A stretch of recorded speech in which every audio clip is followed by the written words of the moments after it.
Hello, everybody. Hello, everybody. Hi, everyone. Nice to see you all. Just going to wait a few seconds and let everyone else get joining. Live on Instagram as well. Hi, everyone on Instagram.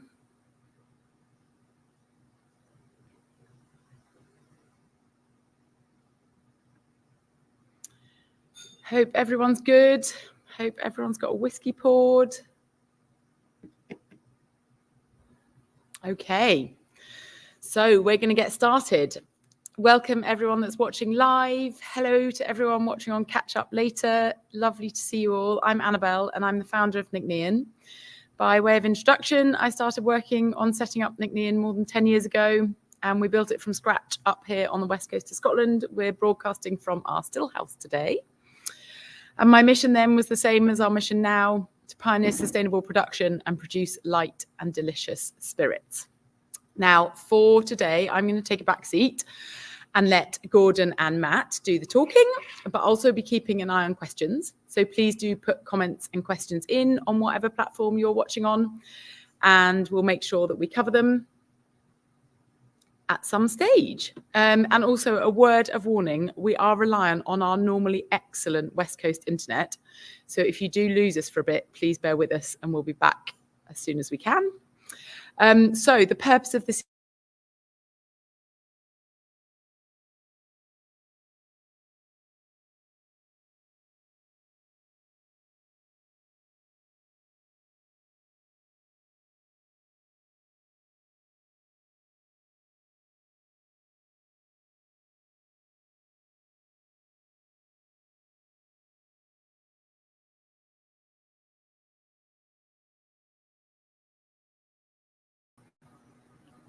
Hi, everyone. Sorry about that. I'm back. I did warn you about the internet, and it turns out that was very timely. Anyway, back to the purpose of this evening. It's a live tasting of our latest seasonal release, Quiet Rebels Gordon. So before I get Matt and Gordon introduce themselves, I'd like to invite you to pour yourself a whiskey. If you have a Ncnean, either our flagship single malt or Quiet Rebels Gordon, pour yourself one of those. Then if not, whatever you have to hand, because we can't talk about whiskey without a whiskey in hand. So without further ado, I will bring Matt and Gordon in. Hey. Oh. And I will ask Matt and Gordon, can you introduce yourselves? Yeah. Gordon, you first. Yeah. Hello, I'm Gordon. I'm the distillery manager here at Ncnean, which you may know already. And I've been here for the last 7 years, so since we started production here back in 2017. That's kind of me, my role here. Cool. And I'm Matt. I'm the distillery's blender, but also brand ambassador, marketer, photographer, videographer, everything in between. I look after many things at Ncnean, including making our delicious spirit. Annabel. So, Matt, do you want to give a quick intro to Ncnean for people that are new to Ncnean around here? Perfect. An introduction to Ncnean. Welcome to the wonderful world of Ncnean. We are one of the most sustainable distilleries in Scotland, in the world, really. Everything we do at Ncnean is about making whiskey in the best possible way for the planet. So there is a countless, endless list of things that we do, but the big things that we try and remember are 3 100%. So we're 100% organic and we only use organic Scottish barley. We're powered 100% by renewable energy. So we have an on-site biomass boiler, which you can almost hear kind of hissing away in the background a little bit. The powers our stills. So rather than using fossil fuels, we're using a sustainable regenerative source of power that reduces our carbon footprint very heavily on site. We're net carbon zero on site, carbon neutral field to gate in our supply chain. And the last of the big 100% is we're bottled in 100% recycled glass, the first whiskey in the world to do so. It's got a 40% lower carbon footprint, it's 100% waste material, and many other little tiny details. It's all very neatly summed up by our B Corp certification. So for anyone that doesn't know, B Corp companies are companies that equally balance making a profit with people and the planet. So looking after your local community, looking after your customers, looking after your staff, as well as having a vested interest in the future of our planet. B Corp companies are sort of scored out of 200 points. The The pass mark is 80 points, and we scored 135.6, which is the highest score in all of food and beverage globally, as far as we're aware. No one's corrected me so far, so I assume it's still true. Obviously, it would be pointless doing all of that unless we made absolutely incredible whiskey as well. So the goal with Ncnean is to make something that's very, very light, very fruity, very creamy, very accessible, very approachable. The goal realistically is to make sure that single malt Scotch whiskey is still here in 200 years' time. The way that the industry is going currently, I don't feel it will be. It's not made in the best way that it could be for the planet, and it's not sold to the broadest range of people. And if we're going to sell whiskey in the future, we need to get everyone excited about it. So the more we can do to get the widest possible audience enjoying whiskey, the better. That's why we taste the way we do, why we look the way we do, very unconventional for whiskey, why we communicate the way we do. I think we're the only single malt distillery in Scotland that's got a cocktail recipe physically printed on the side of the bottle. Just a little whiskey soda there. And that's not to tell you how you should be drinking your whiskey. It's more to give, especially new people to the category, the confidence to order whiskey how they want to drink it, which is something that shouldn't need to be said, but unfortunately it does need to be said in our industry at the moment. That loosely is Ncnean. Sustainable, delicious, accessible whiskey. Cheers. So Matt, do you also want to explain what the idea is behind the Quiet Rebels series that we're tasting this evening?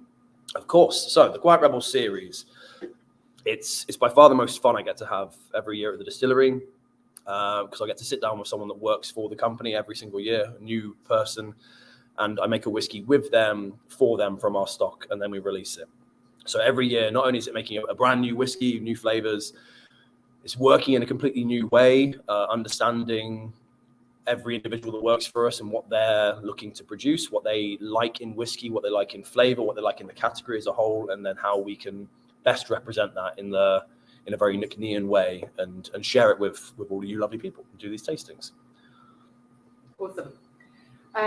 So Gordon, over Sure. to you. Can you sum up what the brief was that you gave to Matt for this whiskey? The brief was, so first off, getting onto this project, it's quite a privilege to do so, but the brief was, what do you like in a whiskey, Gordon? And I think at the time it was more me saying, I like whiskies that are moreish. I like whiskies that leave your palate and your mouth looking for more after you've finished what's in the glass.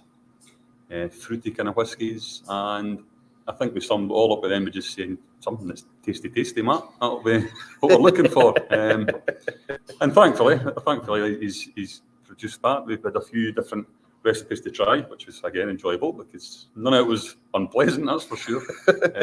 So yeah, we picked what I thought at the time of the sort of choices was a tasty one, and hopefully if you're trying it just now, you'll be agreeing with me on that point. Brilliant. And so Matt, what did you do with that brief?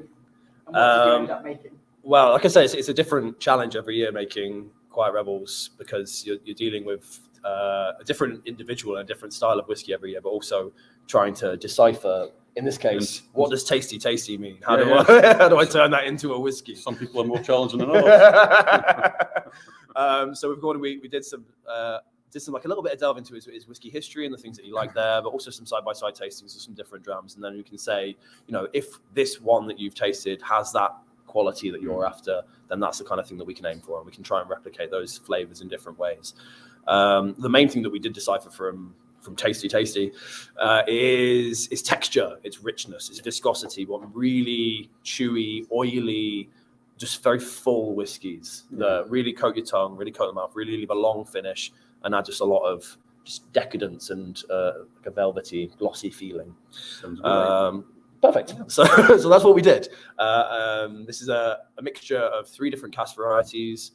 The base, the bulk of it, it's 74% STR red wine casks. So STR stands for shaved, toasted, and recharred.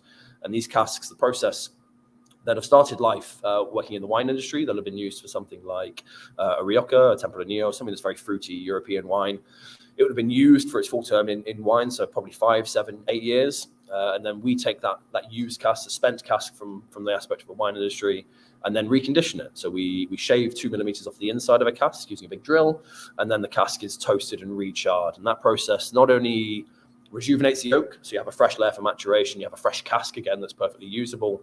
It also caramelizes any of the residual wine sugars that are left in the stave, and then that's where you get a lot of these kind of decadent flavors from. You get caramel and toffee and jam and dried fruits, and it's very just rich and oily and full.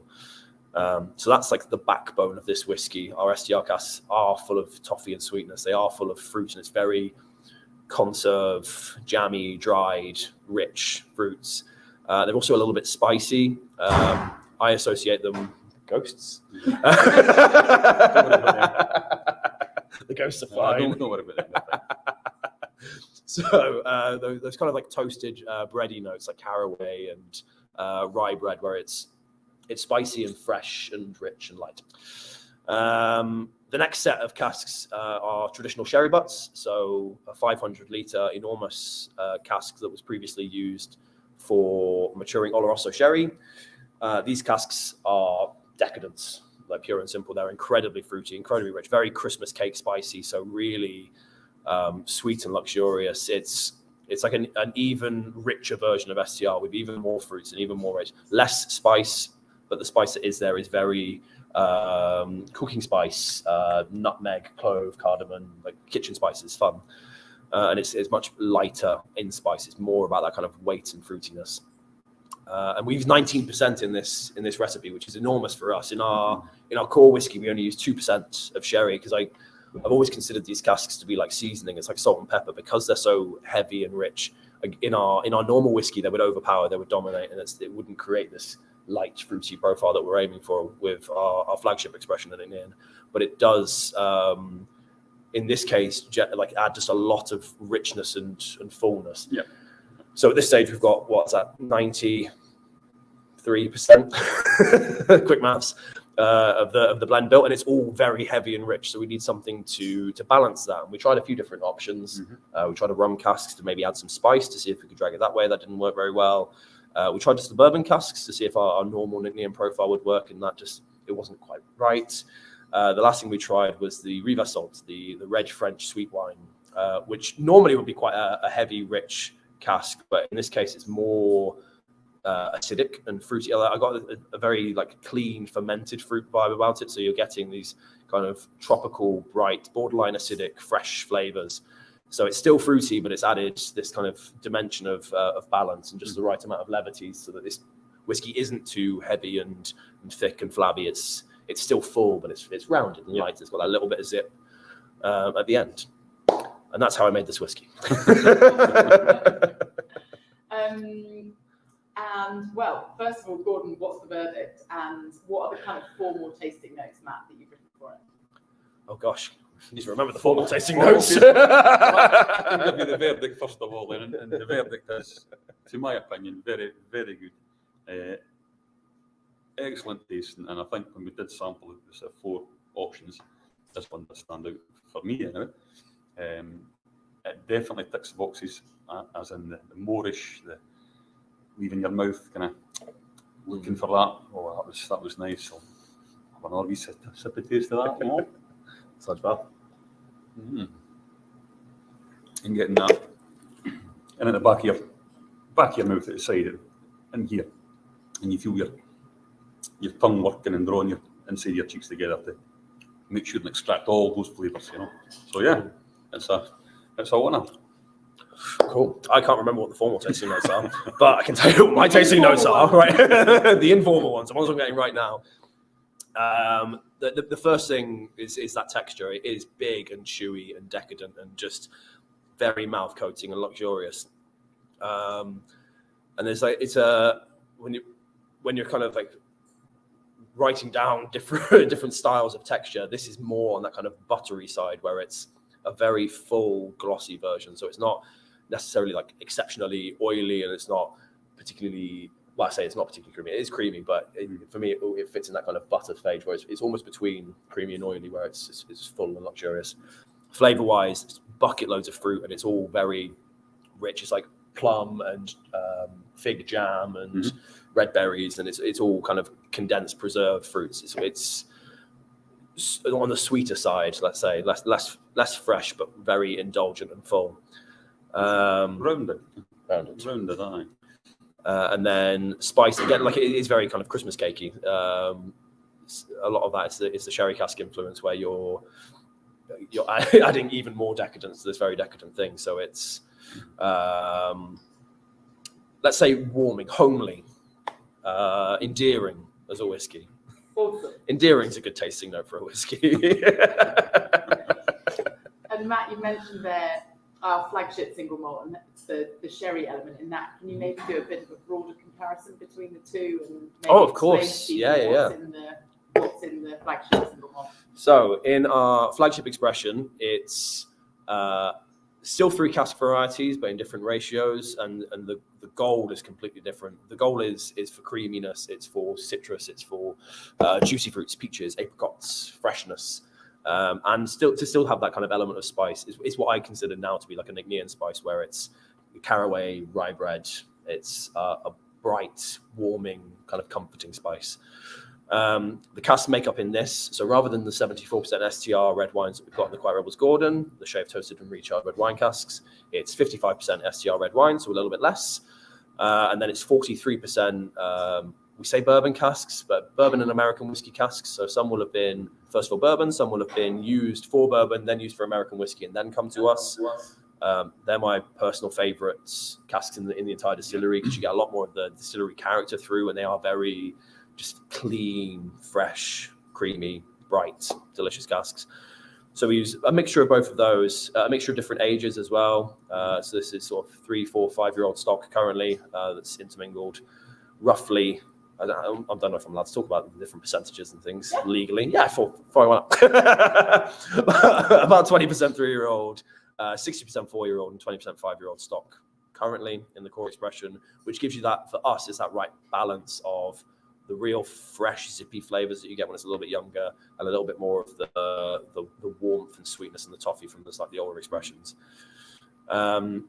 And that makes up the vast majority of the whiskey. The last 2%, like I say, is seasoning. So the sherry butts, my thoughts before starting the Quiet Rebels Gordon was that they just didn't play nicely. I thought they were great on their own as these big decadent things, and I thought they were, in this case, great in very, very small quantities to work like salt and pepper. It's the kind of thing that you would notice if it wasn't there, but you shouldn't be tasting sherry cask in our flagship whiskey. It's there to make all the other flavors kind of pop and make sense and be fruity together.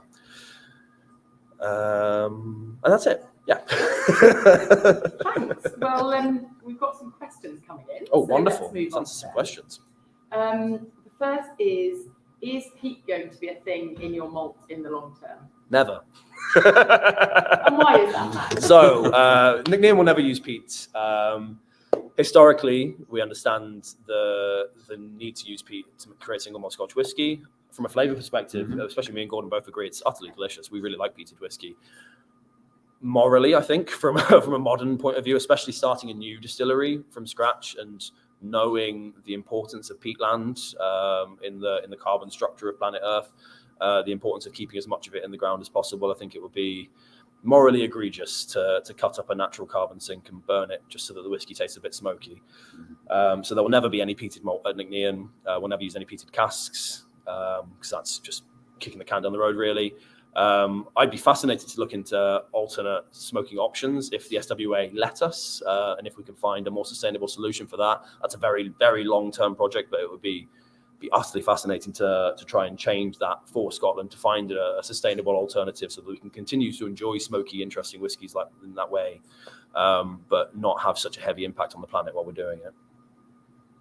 Thanks, Matt. No worries. So next question, I know the answer to this, but would you know from which wineries the casks you used for Gordon's cuvee are? Oh gosh, I have no idea. Do you know? No. So the answer So I can tell you where we buy our casks from. We use two main cooperages. We use Kentucky Bourbon Barrel, who are based out in the States. That's where we source most of our American whiskey casks from. And then we use Jose Miguel Martin, who are based down in Jerez. That's where we source our STR red wine casks and our sherry butts from. So Jose Miguel Martin, but he's a broker as well as a producer. So there's multiple original homes from those casks, and then we use a smattering of other brokers to pick up the interesting bits, the weird bits, the fun bits, like the Reeve Salt, which you got from Alta Oak. Ooh, lovely. So next question from Harry. Do you use different yeasts? And if so, does this have a big influence on the flavour? Yes, we do. Thank you for a very pertinent question, Harry. We at Nc'nean, we already use different yeasts compared to the rest of the industry. We have two sort of core yeast varieties that we use to make the vast majority of our whiskey, which is already quite unusual. Normally you'd use a single high-yielding yeast variety. M is like the main thing from Diageo. And M's perfectly fine. It's high-yielding, produces lots of alcohol, produces traditional Scotch whiskey flavors, does it very, very quickly. It's just a bit boring. Everyone uses it. Like, almost literally everybody uses it. So we use a combination of two different yeasts. We refer to them as Nc'nean Fermentus. I'm sure they've got proper technical names, but it's a high yield and then a high ester yielding yeast. So a yeast that gives us lots of alcohol, and then a yeast that gives us lots of juicy fruit flavors and lots of those like fatty texture richness. So that already is slightly unusual in the whiskey industry. And then to double down on that, to go even further, for 10% of the year, we dedicate our distillery to experiments and trials. And for the first 6 years that we've been running it now, 6 years, that's taken the form of yeast trials. So playing around, the goal with this 10% is to play around with the building blocks of whiskey. Can you create new flavor by playing around right at the beginning of the process, rather than messing around with casks, which is sort of the norm in Scotland if you're going to try and create new flavors. And we've already seen, we've already started doing that. And we've already seen the results, and it does make an enormous difference using different strains of yeast.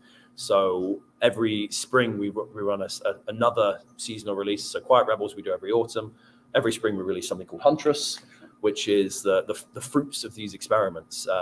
And it will be either swapping out one of the yeasts that we currently use or implementing a third yeast. And it's very much what we call them. It's bucket trials. Experimental, Throw spaghetti at the wall, see what sticks. We'll try lots of different recipes. Yeah. 1 of them, 2 of them will be, right, that's got the right amount of alcohol. It's got a very interesting flavor. We're going to distill that and see what happens, see the results. The first release was in 2022. The rum yeast trial that included Distiller Max RM, not the most romantic name on the planet, but a very interesting yeast that was designed for fresh cocaine juice rum. So very mineral, very tropical fruits, very bright. And that was interesting tasting the two whiskeys side by side, because the only real variable, apart from a little bit of ABV, was that yeast type. And then the second year, we wanted to outdo ourselves. So we did a 4 yeast recipe with the 2 that we normally use, plus 2 different wine yeasts. A white wine yeast that added loads of vibrancy and bright citrus cleanliness. And then a red wine yeast that was very funky, earthy, savory, mushroomy, undergrowth, weird. Both whiskies were fine on their own, but together made this very balanced, moorish, fresh thing. And we'll continue doing those yeast experiments all of the time. And yeah, at the moment they are just experiments, but we can see what we create and if that is potentially something interesting to do in the future for Scotch whiskey. You can always revisit anything that's worked well. You know, when you do the fermentation of these, it is a throw the dice. It's a bit of a gamble. You're looking for it to work, for it to create alcohol. And then you're trying to detect the flavours in the wash at that stage. It's not distilled yet. It's just at the fermentation process. So it is very much a throw the dice and kind of see what happens. Pick out the exciting ones and go with it. Yeah. Spend a week drinking sour, unhopped beer. And basically, Okay, great. So our friends at Dunkel Whiskey Box asked where we source our wine cask from, which I think we've already covered, but they also asked what made you decide to bottle at 48.5%? So number one, 48.5% is my favorite drinking strength. I think it's the right balance between intensity of alcohol and sort of accessibility, approachability of flavor and alcohol intensity, and I just think it's perfect. The reason it's that number specifically, rather than anything a couple of points either side, Britain used to run the old proofing system based around gunpowder and explosivity, but old 85 proof is 48.5, and it's really, really good. Old 90 proof is 51.4, and it's a great drinking strength. Old 100 proof is 57.1, and it's a great drinking strength. So I tend, if we're going to play around with the ABV, and if we're going to pick something in between sort of 46 and cask strength, it tends to be one of those numbers, because I know from experience that they're going to taste great now, but also in the future, that strength of alcohol is going to condition the spirit in the bottle, and it's going to retain that intensity, that freshness, that deliciousness for a very long time. And we can go back now and taste bottles from the 40s, from the 50s that are bottled at old 90 proof, old 100 proof, old 85 proof, and they're all still delicious because it's got the correct amount of alcohol to see it through a very long sort of bottle maturation period. So that's why we pick 48.5%. Perfect. Thanks, Matt. No worries. Now, there's a question on cask strength, which I'm going to come back to, but before we go there, there's a question on the composition of our core range and the fact that the recipe changed after batch 18. So the question is, are the plans to change the composition again in the foreseeable future? Brackets, more sherry influence, question mark. Good question. Very good question, yeah. No idea. The core expression will evolve as we evolve as a distillery. The flagship expression, will evolve as we continue to grow, as our maturing stock range sort of changes. We'll always have a new sort of palette of paint to paint with. So there will be small changes. The change from the 65% STR, 35% bourbon that we used to run was partly led by we wanted to include sherry casks. We'd always wanted to include sherry casks from the beginning. 7% of our warehouse is traditional sherry butts that were designed to be used in the flagship expression. But when we first started producing, just the sherry butts weren't ready. Everything else was great. The sherry butts just needed a little bit more time. So once we finally had a blending tank, and we weren't blending in whatever bit of kit it is down there. Small blending tank. We thought that was a very good opportunity to revisit the blend and see if we wanted to make any changes and if we wanted to make any adjustments at that stage, which we did. So we changed the batch code, we changed the batch size, and we changed the composition a little bit. I'm very happy with it as it currently sits, and I think it will be as is for at least another couple of years, he says.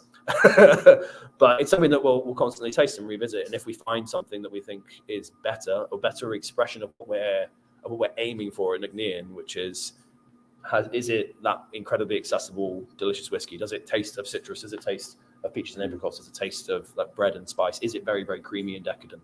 If there's a better way of doing that consistently moving forward for the flagship, then we will make small alterations. But as an iterative process, it's small little steps. It will evolve. It will evolve. Yeah. As time goes on. Okay, on a different note, and maybe Gordon, this is one for you to describe, exactly where are we in Scotland right now? Right this minute, where are we in Scotland? Right. We are right over on the west coast, on the Morven Peninsula, and we overlook the island of Mull. And when we look out during the daytime, we can see the main town on Mull called Tobermory. So we're nearly at the most westerly point of mainland Britain, but that peninsula just arcs round the back of us and gains that title. Okay, great. And two questions on cocktails. Ooh, cool. First is Ncnean good in cocktails? And if so, which ones? Which one? And in a related topic, on the principle of peat, are there any suggestions for whiskey cocktails that might add a smoky flavour? Ooh, right, that second one's going to require some thought. First one, relatively easy to answer. Yes, Ncnean works incredibly well in cocktails, both our botanical spirits, and which is really designed for cocktails, and the flagship whiskey, and really any of the whiskies. Something that I've found in mixing, I should explain my background, used to be a bartender for a very long time. a drinks consultant as well, no less. Yeah. The flavors that I think work really, really well with our spirits all tend to be bittersweet flavors, like Italian flavors. So using Amaros, so using even things like Campari and Aperol, or using things like Fernet and Amaro Montenegro, those bigger kind of punchier things, bittersweet flavors, they work really well. Kinotto works really, really well. It's a bittersweet orange soda thing. So that's all great.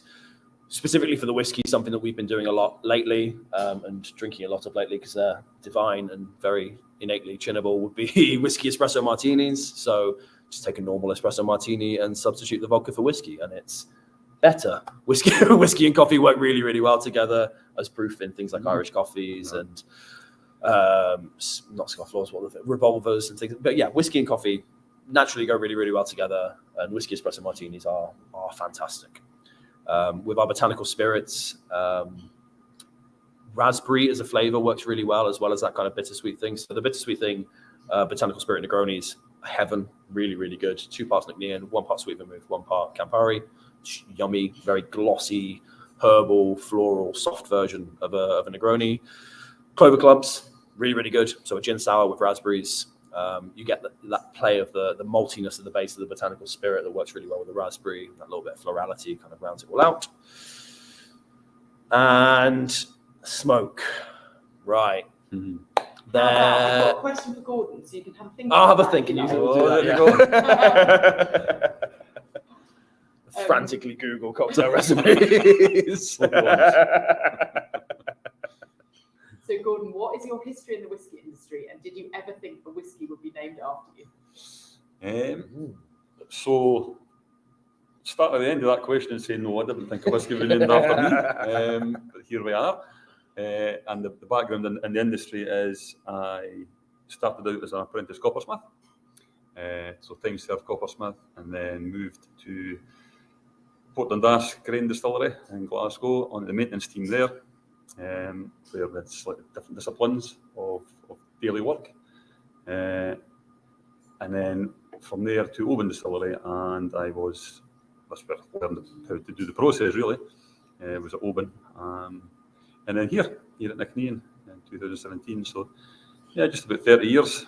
Come the turn of next year, that will be since we left school and started out in that working path. Thanks. Perfect. Right, I've got 3 cocktails. Oh, you got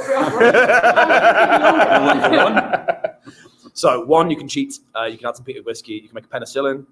So a whiskey sour, ginger honey syrup, no egg whites, and then a peated whiskey float. So you'll get that kind of the aroma of peat. You're using very small amount of peated whiskey in total, but you'll get that impression. And so much of what you physically taste is what you smell. So having it at the top, readily accessible to your nose, makes for a very smoky, interesting drink.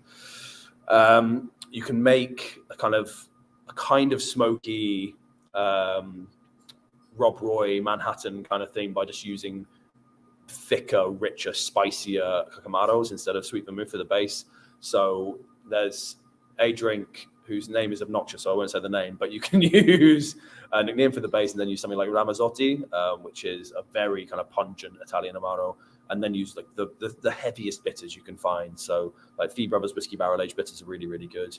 If you can use them in conjunction with something like Peychaud's, which will really lift it and add like a floral element as well, that'd be really, really good.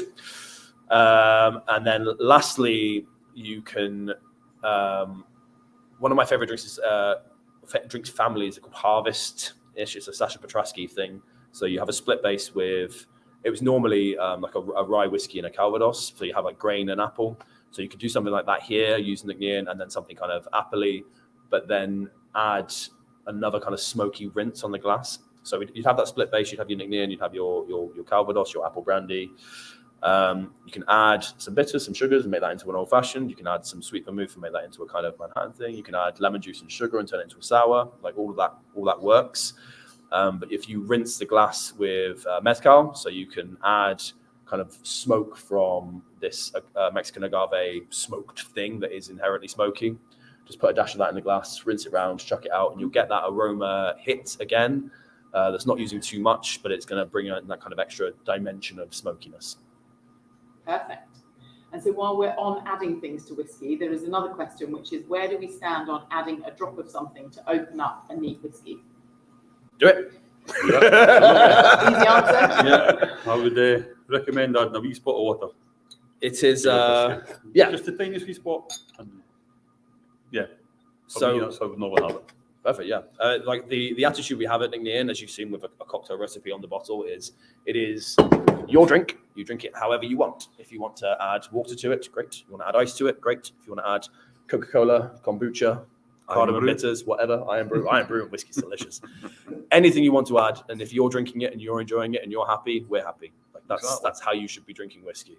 From a technical point of view, yes, adding a couple of drops of water will release certain compounds. You're going to be forcing like long chain fatty acid esters out of solution. Sorry to be very nerdy, but that's going to force some of the fats out of the whiskey. You'll be able to see them. You'll be able to experience them in a very different way. That in turn will release other compounds. You get, it's like an exothermic reaction. So you get this kind of lifting reaction when you add water. So you're picking up a lot of the lighter, brighter flavors. So you'll be able to smell it, and it will be more citrusy. It will be fresher initially, at the very least. And yeah, if that's how you enjoy your whiskey, do it. Okay, brilliant. Question on what our fermentation times are. I don't know whether you want to take that, Gordon. Yeah. So no, sort of lower than 65 hours, and will be maybe 125, 135 hours for longer fermentations. And what proportions of those in a week? Roughly, so usually maybe 2 short fermentations, and at the minute we're in 7 mashes, so 5 longs. But if it's 5 mash production we're on, then it's 3 and 2. So yeah. Okay, I've got another question for you, Matt, here, which might be very tricky, but it might be really easy. Cool. What will you select for your own Quiet Rebel? Not a clue. Okay, we can put that in a really hard I mean, I know what kind of flavors I like in whiskey. I like things that are very coastal, mineral, salinous. So we'll be looking for the casks that we have that do have that kind of salty edge, that have that more mineral quality, like we got in the first Huntress release with the rum yeast. Anything I can do to increase that kind of savory, salty, clean coastal salinity, then that's probably what I'll do.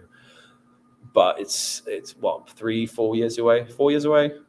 Who's in between? Amy, Simon, Sarah, Sasha. 4 years away. We've got loads of time. I'll fly by. Yeah.